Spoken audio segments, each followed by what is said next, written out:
उपजिल्हा रुग्णालयाच्या रुग्ण कल्याण समिती सदस्यपदी अमित जोशी, लोकप्रतिनिधी नियुक्त सदस्य अजित बंदी यांचा कार्यकाळ संपल्यानं देण्यात आली जोशी यांना संधी. पंचायत समिती सदस्यांचा कार्यकाळ संपला असल्यानं गटविकास अधिकाऱ्यांच्या सूचनेनुसार झाली निवड.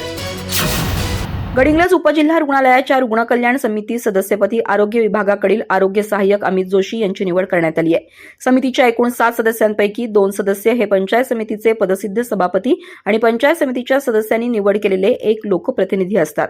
सध्या पंचायत समिती सदस्यांचा कार्यकाळ संपला असल्यानं प्रशासक म्हणून गटविकास अधिकारी कार्यभार पाहतात, तर लोकप्रतिनिधी नियुक्त सदस्य अजित बंदी यांचा कार्यकाळ संपला असल्यानं त्यांच्या जागी नवीन सदस्य नियुक्तीसाठी गटविकास अधिकारी शरद मगर यांनी आरोग्य विभागाला त्यांच्याकडील कर्मचारी निवडण्याची सूचना केली होती.